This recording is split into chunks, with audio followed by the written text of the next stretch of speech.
Hello and welcome to Chapter 4, Section 3. Today we're talking about trapezoidal sums and definite integrals. So trapezoidal sums are kind of a continuation of what we were doing last time with our Riemann sums. So Riemann sums, we're using rectangles to estimate that area. So trapezoidal sums, we're going to use trapezoids, which if you think about it, the shape of a trapezoid with like that slanted edge, that should help us anytime we have curves. So that should reduce that area where we're either overestimating or underestimating by quite a bit. So I'm actually going to use the same example that I had in the last video, just this time instead of using rectangles to estimate this area, we're going to use trapezoids. So as you can see, I'm still looking for the function or the area under the curve of negative x squared plus 5, and we're still looking at x values between 0 and 2, and I want 4 trapezoids this time instead of 4 rectangles. So looking at our picture here, if we were to draw trapezoids instead, then what would really change in our picture is just this part right here. So I'm going to draw a trapezoid in between each of my endpoints. So as you can see, I've got like one trapezoid that the first one looks like this. Second one, we have slightly steeper edge right there, and then so I'm just trying to draw you like a zoomed in picture here. The heights I got kind of weird, but whatever. Okay, so there's my trapezoids. And remember, trapezoids, we really only need 2 parallel lines in order for a shape to be a trapezoid. So we have those parallel lines with the vertical heights right there. So it's kind of weird because usually we think of a trapezoid this way. At least that's how I usually think of a trapezoid, with our parallel lines going horizontally, but this is still a trapezoid. It's just the 2 edges, they're not, or like on the sides, they're not the same steepness, I guess, if you want to call it that. And so I'm going to have to remind people, I guess, of the area of a trapezoid. Formula looks something like this. It's 1/2, and then instead of the base times height, you have base 1 plus base 2 times the height. So base 1 plus base 2 is basically saying like here's base 1, here's base 2, because base 1 and base 2 are the parallel sides of a trapezoid. And then the height is that perpendicular distance right there. So as we deal with our trapezoids in each of our areas under the curve, it's kind of like a vertical trapezoid. So the bases are actually the heights of each of the endpoints. And then the height is the width of the trapezoid. So it's kind of weird. All right, so to make this process a little bit easier for ourselves, I've included the XY chart for each of our values of like the ends of each of the trapezoids. So starting from 0, going all the way up to 2, and we know the width of each of those should be 0.5 because we're trying to make 4 trapezoids between our distance of 0 to 2. Okay, so then from there, I'm just going to start by finding the area of the first trapezoid. So that's this one over here. And so if you remember, base 1 is when x equals 0, and base 2 is going to be when x equals 0.5. So the height at each of those points would be 5 and 4.5 from our xy chart. So that'll be our base 1 and base 2. Our height for the h part should be the width of our trapezoid, which is really 0.5. So plugging all that in, I'll call it like the area of trapezoid 1. We have 1/2 times base 1 is 5, plus base 2 is 4.75 times 0.5. And we get 2.4375. So that's my first trapezoid. Now let's do our second one. So we have 1/2 times. So this time for our second trapezoid, our base 1 is right here, which is actually when x equals 0.5 again. Okay. So then my base 2 for this one is when x is going to equal 1. So the heights at those points are 4.75 and 4 based on my xy chart here. And then finding that, we get 2.1875, and we can continue this with the other 2 trapezoids that we have. So I'm just going to write this out really quick. All right, so I've done out all the area formulas for those 4 trapezoids and got all my areas. So then in total, when I add this all up, the area should give me all 4 of those trapezoids added up. And as you can see, that little space in between the curve itself and the trapezoid, like the part that the area of the trapezoid doesn't cover, it's very small. It's even hard to see. It was hard to draw out for you.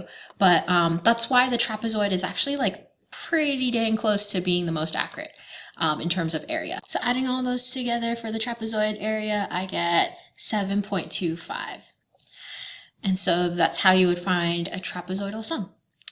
All right, so moving on, the next thing I want to talk about is called definite integrals. All right, so definite integrals are basically what we've been doing with our Riemann sums and our trapezoidal sums. We're finding that area under the curve, but this time we're not estimating anymore. So we're not using rectangles, we're not using trapezoids, no particular shape at all, because this time we want exact area. And then because in the past we've always had like from this x value to this x value, we're still going to keep those endpoints so that we can find that exact area. All right, so I've drawn some pictures here so that we can see how we would set up definite integrals. So in my first example here, I've got the function f of x equals 2. So if you remember, f of x equals 2 is just a horizontal line when y equals 2. So if we're looking at the exact area between x values of 2 and 6, and using f of x as the area under that curve, then writing out an integral, this is what it would look like. So we would have our integral symbol, and our x values are from 2 to 6, so they go at the bottom and the top of the integral symbol. So we always start with the smaller x value on the bottom going up to the top. And then next to that, we would put our function y equals 2, or f of x equals 2 dx. So this represents the integral of this shaded area. Let's do another example. So this time I have the function x plus 2, and we're looking at x values from -1 up until 2. So our integral will go from -1 to 2. So remember, always put the smaller number at the bottom, bigger number on the top, and then our function is x plus 2 dx. And lastly, our third example, we have the function f of x equals square root of 9 minus x squared. If you graph this out, it's actually a semicircle. And then for this area, we're going from -3 to +3. Our function is 9 minus x squared dx. And so right now with these definite integrals, because the shape of the graph is so unique and simple, if I might say, we can actually find the area under these curves without like actually doing trapezoidal rule or the rectangles, Riemann sums, or anything like that. We can actually just use regular area formulas to figure out the integrals of these examples. So in this first one, it's just a rectangle. So like I can figure out my base and the height of this rectangle to give me an area of, this would be a base of 4, height of 2, so that would be 8 as my total area, because that's just one rectangle. In my second example, I actually have a trapezoid here, because I've got 2 parallel bases here and here. And so this would be 1/2. My first base has a height of 1. My second base has a height of 1, 2, 3, 4. And then the height, or like the width of the trapezoid, would be 1, 2, 3. So I end up with 7.5. And then this third one, since it's a semicircle, this is basically half of a circle. So the area of a circle is half times base times height. So half, oh sorry, oh my goodness, not half times base times height. Pi r squared, what the heck am I saying? Pi r squared, but then we want half of that because it's a semicircle. And so our radius here would be 3, which would give us 9/2 pi. Okay, so real basic integrals we can figure out, real basic definite integrals we can figure out because we've got, you know, our regular area formulas for that, and then we can just find the area without using estimation with the Riemann sums and the trapezoidal rules. All right, the last part I want to talk about in this section is properties of definite integrals. So because we have like these definite integrals, I'm not showing you exactly how to find the areas yet of more complicated ones. So we're just sticking to the simple ones, but with properties, then it makes it a lot easier to find the area under the curve because we can kind of manipulate them a little bit to make it easier for ourselves. So the first property of definite integrals is that if I have an integral where the endpoints are the same number of any function. If you think about this, because we're talking about area under the curve, if I'm looking at, let's say, I don't know, any curve like that, and I'm saying, okay, here's A, and I want the area from A to A. So the same number, like I'm not actually able to shade in any area because it just ends up being like a line. And you know, there is no area when we're talking about a line. So anytime you have the same number for your endpoints, the area under the curve, that definite integral, is always equal to 0. So that's kind of nice. Nice little shortcut there. The second property is for when our endpoints are from B to A instead of A to B. So remember, we've been saying the smaller number always goes on the bottom. And so when we say like the interval from A to B, like A comma B, we're saying A should be the smaller number. And so if they're ever reversed like this, where the smaller number's on top and the bigger number's on the bottom, this is actually equal to the negative area of its proper way of writing it. So smaller number on the bottom, bigger number on top, but then it turns negative. So just keep that in mind. If you ever see the numbers reversed in the wrong order, it's actually a negative integral. The third property is that if C is a number between A and B, so think of the interval from A to B, there's a number in between C. Then if we're trying to find the integral from A to B, this is the same as saying find the integral from A to C, because remember C is a number in between A and B, and then add that with the integral from C to B. So visually, this would be what it would look like. Like if we had some sort of graph, boop, and here's A, here's B, and let's say C is right here. Then we can find the integral from A to C. So we're saying like find that area right there under the curve, and then add it to this area here from C to B. And that would give you the entire area under the curve from A to B. So that's all that's saying. And the last property is that areas under the x-axis are considered negative. So what I mean by that is, let's say we had the function f of x equals -3. So this is a horizontal line at y equals -3. If we're finding the integral from 1 to 4, then this area right here, I know it's just a rectangle, so base times height would be 3 times 3. But then because it's underneath the x-axis, it actually counts as -9 as the area. So the integral, the definite integral from 1 to 4 is -9. All right, so let's do some examples with these properties. So let's say we're given that the integral from 0 to 5 of some function equals 2.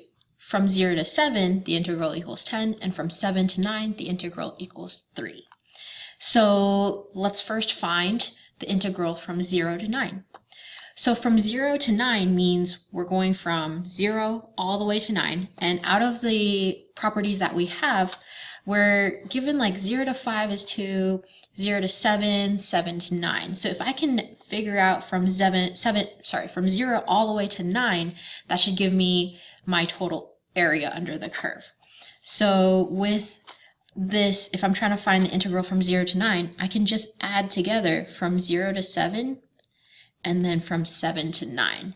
So that's that property number 3 right here, because C, 7, is a number from 0 to 9, and I can just add those together.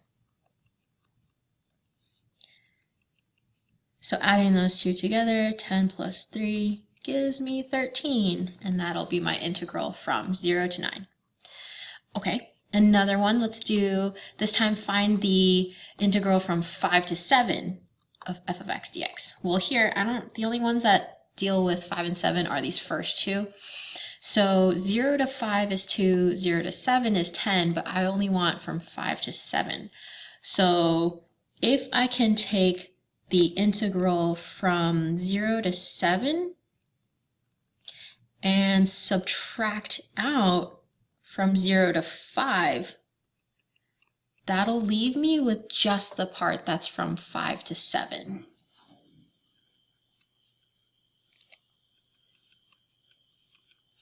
So 0 to 7 is 10, minus 0 to 5 is 2.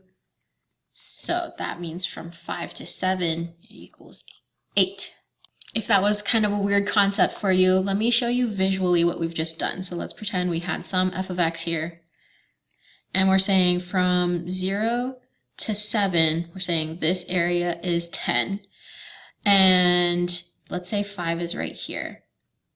Then we only want this area right here. So if we take the entire area from 0 to 7 and subtract out the part from 0 to 5, that'll leave me with the area that I want. So that's what we've done visually. All right, one last example. So this time we're given that the integrals from 1 to 3 of x squared equals 26 over 3. The integral from 1 to 3 of x is 4, and the integral from 1 to 3 of just dx equals 2. So this time we have all the same endpoints, 1 to 3 for all of my integrals, but we're trying to find the integral from 1 to 3 of like a more complicated equation here of negative x squared plus 4x minus 3. So we've talked about this before where we can split up our integrals. So we can actually rewrite this as negative x squared dx plus 4x dx plus negative 3 dx. So that was another property that we had mentioned before, we just didn't write it down in this section anymore. So if we can split it up here, we also talked about how like constants, when we find integrals of constants, the constants still have to stay there. And really we can actually write it on the outside, because when we find derivatives of stuff, the constants still stay there when you are multiplying by a constant. So the same logic applies here. So that negative 1 in front of the x squared, I can move on the outside. This 4 that's in front of the x, I can move that onto the outside. And then negative 3 dx, the negative 3 is already a constant, so I'm going to move that to the outside as well. Okay, so now we're left with what they told us, because they said the integral from 1 to 3 of x squared was 26 over 3. The integral of x was 4, and the integral of dx was 2. So I can substitute all those numbers in. So I have that constant of negative 1 in front, and then the integral equaled 26 over 3. Then I have the constant of the 4, and then the integral was 4. And then I have that negative 3 as a constant, and that integral equaled 2. So now I just need to solve this out. I end up with 4 over 3. And so this entire integral just equals 4 over 3 because we were able to kind of split things up and rewrite things using our properties. All right, that's it for this section. Thanks for watching. Don't forget to like and subscribe. Bye.